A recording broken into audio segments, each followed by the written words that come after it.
Welcome back, everybody. Today we are talking about that all-important, exciting custom servers coming soon in 2023 and why it's going to save Rust Console Edition. That's right, we are talking about the PlayStation 4, the Xbox One, next generations, and everything in between, and I'm Jade Monkey. Okay, so what do I mean by it's saving the game? Well, two big features here, two big points. One of them being a way for us to handle the cheater situation. I know they're going to do like a ban wave. They're not going to announce when they do it. It's going to be multiple installations. But I think one of the best ways we can handle the cheater situation is going to be us managing our own servers. Kind of like the way PC does it. Like they have a layer, but then having active admins is really going to help. I know a lot of people don't like to play against M&K adapters and scripts. Either one or the other or both, it doesn't matter. The game doesn't allow it. So this will be a good way for us to do that. There'll actually be not only like the ban waves are going to help us and us using our, just kind of watching as admins, but there will be ban tools in place to help us identify people that have a high likelihood of using M&K. Think Rainbow Six Siege. What do they call that? The mousetrap, I believe, something like that. So that's one of the other major reasons, because I know a lot of people are on hold waiting to play the game because of that. And a lot of other people are also waiting to play because they're really into solo, duo, trio servers because they don't like Zergs. I get that too. A lot of people work or go to school or both, and so 5x, 2x servers are also very appealing. And also, some people just want to go straight PvE, and that's totally fine too, or have a hybrid. I know one of our servers is going to be, I think we're going to build in a hybrid. I think that's what it's going to be called. Where we'll have like different zones and stuff. But we'll go over more of that here in a second. But like these are some of the major reasons why I think people have taken a break to come back to it. So I think the population is not only going to be extremely high, but I think it's going to be even higher when we have things like custom servers come in. So the next obvious question is, when is this thing, right? So we do know it's 2023. So I think there's two possible situations here. So clearly, we're going to get the horse update first, and that's going to happen August 31st, 2023, so very, very close. You can play it now in the public testing branch, but it's going to hit main branch August 31st. And also, I think we're going to get custom servers after that. Here's the thing. There's no reason why they would hold back on this. Unless they're, just putting in some more polish and stuff. So if it's quickly after the horse update, I have a sneaking suspicion, and this is my opinion, that I think we'll probably get a smaller update before the year is out. Something like, for example, us getting the extra stuff like the caboose and the more blackjack and the poker and stuff for the bandit camp and for the outpost. We've kind of seen that on the PC side, and we've already seen some clues that that's going to happen for us at some point, so that's also very exciting. So yeah, we're going to have to wait to see, like, either this is going to be very close to the horse update, or it's going to probably be like, I don't know, October, November, maybe? It's hard to say, but we do know it's going to happen this year, which is extremely exciting. So either way you cut it, it's so close, and I hope the next video that we post on this is going to be us saying, hey, here's the official date, and it's happening at this time. But in the meantime, we're going to go over some of the different pieces and parts that are going to come with this. So the other obvious thing is, since we don't know the exact date yet, and we kind of have it narrowed down to two scenarios, is what is this going to cost? Now, again, hard to say. We might have two price models as they have here, but this is a very old screenshot. This actually came out when the game first hit. And so I'm thinking they're going to try to do like two splits, like a cheap version and then like a better version, or best or better, something like that, where they're going to have it kind of cut down where there's like certain options and stuff, because the biggest thing they've been talking about is making sure that the cost is reasonable. So I would just kind of assume it's going to be on the same price point as something like Conan, DayZ, Ark servers, stuff like that, and then maybe there'll be some things that may be a little bit cheaper, maybe a little bit more, depending on what you're doing. It almost always depends on the amount of memory, so it's usually kind of based on the slots, and maybe it looks like here maybe some features. I do know for a fact that there will be Rust coins that can be used to purchase the service, which is very exciting because a lot of people, sometimes you can stockpile those Rust coins. So anybody asking, some people are like, hey, will we have to pay for custom servers? Yes. This will be a hosted server. This is very similar to the PC side of Rust, but also other games like DayZ, Ark, etc. So just keep in mind, we'll probably have two price points. Hopefully things are reasonable. I would basically say the price point of like what standard servers are now and maybe a little bit less, but we'll kind of have to wait and see. So I know, two big question marks still, but we're getting closer, so we'll know soon enough. So I think one of the other more exciting things that we've seen are the different options that they have available. Now, they've openly said that when they do this, we'll have options, but they'll be adding some in the future, and they'll also be adding stuff based off of the feedback that we give them, which is very exciting. And we've seen numerous examples of this. But off the rip here are some screenshots from Double 11 showing some of the options that we could have here. So we know we're going to have admins. Mods are like moderators. I don't think it's going to be mods like game mods, but who knows? I think this is more along the lines of like people helping you manage things. We have VIPs and banned players. I know for a fact we're going to try to do VIPs for our channel members when we have our 2 servers. We're planning on doing like a standard bi-weekly server with like standard rates, and then doing like an event server that we stream a lot. So, you know, people could come and say hi, because I know a lot of people are like, hey, I want to play with you, I want to see you guys or talk to you, and that'll be the best time to do it, because we'll be streaming stuff like arenas, like horse races, you know, all kinds of cool stuff. So that'll be the best time to do that kind of thing. Anyways, it's also nice to see that we have a ban list. Again, kind of bouncing off of the whole cheater situation. We'll definitely be banning people that are using mouse and keyboard adapters and scripts to help with the recoil. So, you know, be on the lookout for that. And that is a shared list across the board. So, you know, don't do it. You know, I'm just saying, just putting that out there.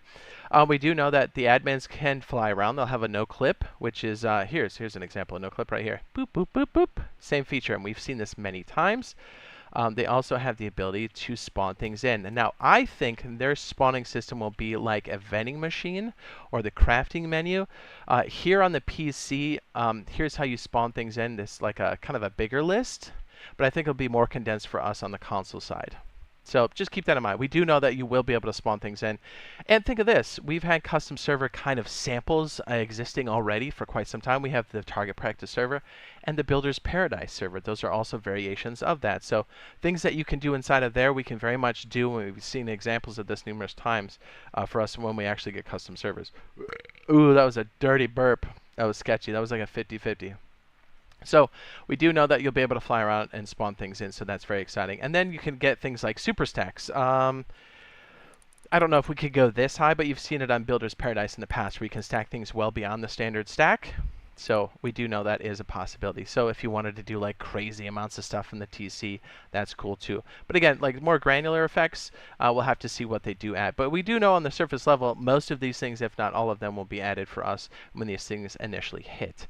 Okay, so let's go out here and kind of talk about some of the playtests, because they've really shown what's been available. So we've been a part of all the playtests, luckily. We've seen the VIP, I call it the queue skip. They've actively used it on us. So whenever you've seen us live stream this, if there's like 100 people in front of us and you see us just automatically load in, that's a VIP slot where you're automatically brought to the front of the line. So you don't have to wait in the queue, which is pretty awesome. I'm not going to lie. So again, we're going to do that for our channel members as a thank you on all of our servers, and also try to do some other events that are focused on members. So if you're not a channel member and you'd like to support, it's a good reason to do it. All right, so one of the first playtests that we had, it was actually this one here. It was the oil rig. I know it looks kind of old now, doesn't it? We had the ability to have rowboats spawn in a higher density. So the ability to spawn vehicles is going to be a big deal. So in the future, we are getting the horse update, right? That's transportation. That's kind of a vehicle, right? And we also have rowboats and stuff, so we know they can increase the population off the rip or just manually start to spawn things in. But I think more to the point, when we get things like modular vehicles, which I think is going to be relatively soon. So, and we're already seeing all kinds of indications of that. So the ability for us to spawn in vehicles and also density of even animals. We saw that in the most recent playtest that we had, actually. Here, you know what? Let's go ahead and talk about that for a second. So I know this was the first one. I kind of want to go chronologically. You can also see all those boats that they spawned in there. But the more recent one that we had was the sound test, and we did Oil Rig King of the Hill. But more importantly, if you were paying attention, they spawned in a lot of helicopters, more than normal. And more to the point, they were spawning this around us, which I thought was very interesting. They were spawning in the cargo ship multiple times. Now, my client crashed a couple times, but that's okay. So how cool is that? Like, we do know we have the ability to spawn those things in. We saw them also spawning things in for other players, kind of moving things around. We saw server messages. That was also very exciting to see in the most recent playtest. I don't have a screenshot for this one, so that's why I put this one down here just kind of. I see each playtest as not only us playtesting, but also it's literally been a showcase for all the custom server features that they've had, and they've progressively gotten better and better, and it's gotten more and more exciting to see how all of these things work. So the sound test was a big one. That was the most recent one. That was for Horsepocalypse. And yes, it looks like the audio bug glitch where it crashes your audio when you get in and out of vehicles, horses, or boats has been fixed. Knock on wood, I don't want to jinx that, but that was also very exciting to see that. On to the next big piece, the next big breakthrough that we had. Again, we've seen this live in real time, was during the fishing village. Or the fishing, yeah, I guess it was the fishing village playtest. I think that's what it was called. It was spawn kits. Like we started with the standard set of things, and you can see what everybody had: coats and fishing rods. But it was like loadouts. It was a nice way for us to see, hey, if you on a server, if you just want to have like a special kit, you can pick what that is. And even on the fly, you can spawn other objects, which we've seen in almost every playtest. But we saw it with the oil rig. We all started with like the metal and like an AK and stuff like that. But it was just cool to see how all of these things kind of changed, where like we had a different spawn kit. I thought that was very exciting to see that. And then we saw admins flying around too. We have actually seen them in game flying around like this, and then doing no clip, which means they're going through walls and such. So all very much existing, very much a real thing, and have been around for almost years now that we've seen. Okay, let's go in the interior and talk some more about some of these settings and options that we're going to have for custom servers, making this very exciting. And I think not only going to save the game, I think, for people that are waiting, but also very exciting for people that want to do some modifications and do some like different types of events and stuff. And okay, yeah, let's go over here. So this was a big breakthrough. We had the cargo ship playtest that was last year. Very exciting because we saw the admins, we saw crazy additions to things, but the biggest thing was we started as a PvE, which means nobody can attack each other.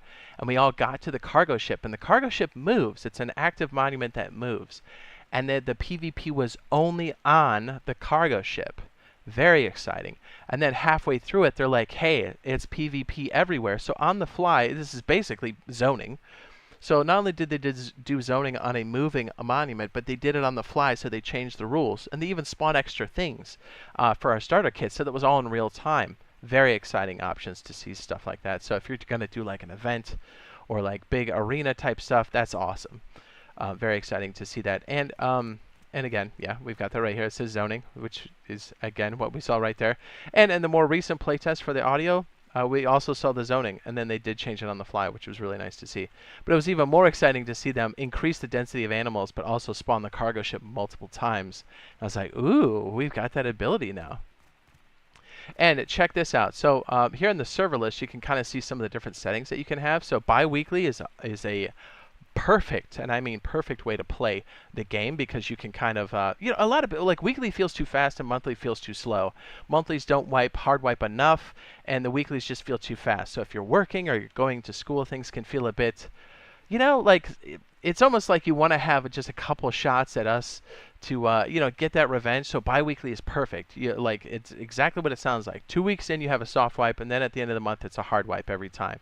And that is the most popular server type on PC, and that's for good reason, because it's fun. It gives you like enough time to do stuff. But check this out. So you can see we have PvP scheduled and PvE. So one of the server options we're considering doing is, how would this be? We have a PvE server very similar to this, but monuments, all monuments will be PvP all the time. But on the weekends, so basically any base anywhere you can't raid. So on the weekends, PvP will be everywhere on the server, which basically means weekend raiding only. Wouldn't that be sweet? So like you have the whole month, so like people that are actually doing stuff, you know, trying to get out there and get it wet, or you know what I mean, or like doing school or work or something. So like you can actually like build up, but if you still want some action, you can still go to the monuments and clap cheeks. You know, it's still high risk, high reward around the monuments, but also you can start to build up and then get ready for the weekend for the raiding. I think that'd be dope. So we're going to experiment with stuff like that for sure. I just thought that was such a cool combination to put out there. And get this, you can also turn on aim assist. We know it's in the game, but it's not actively turned on any of the servers because it's a server-side setting. But how cool is that, to have the ability to turn on aim assist if you want to? We've also got, I'm not sure what sixers means, but I did see trios and like duos. So that's also very exciting to see that we can actually have that. So maybe they have like team settings. Not really sure how deep that goes, but it's just really exciting to see that we're going to have a lot of the options that we've all been looking for and waiting for quite some time. And the fact that we've got this ability to break up the server list to kind of see some of the different flavors. There we go. There's solos right there. So it's mad exciting to see this. It's mad exciting to see this get even more evolved than when it has been. There you go. You can see the teleportation, no clip in the G mode, spawn items, zoning. It's just, it's so exciting to see like where it's at now, what we've seen in the playtest, and it's progressively gotten better. And like with the Horse Apocalypse update coming out, it's so good with the stability, and now the addition of harvestable or farmable signs. I mean, dude, this is going to be such a good year to finish it out. So even if we just get Horse Apocalypse, all these stability changes and custom servers, what a great way to end 2024, because we already got electricity and the farming stuff. But like, if they snuck in even an extra update on top of that, that'd be so much better. Like, what a good way to start 2025, right? No, 2024. Wait, what year is this? 2023, and then what a way to start 2024. Man, I just forgot what year it was. Hello. But yeah, I'm mad excited for this game. Things are really starting to hit their stride, I believe, for this. And I can't wait for you guys to see these changes. Hopefully you guys get to join us on the next live stream / video. And if you are looking for a fantastic bunker base, and I mean for solos, duos, or even just a multiple farm bases, because it's cheap, low upkeep, low key to keep you out of the crosshairs of Zergs, check it out, the Horse Barn bunker base. It should already be up on the end screen now. And yes, it has a place to store your horses, because yeah, people are going to gank your horses. That is definitely a thing. All right, we'll see you in the next one. Love you. Bye.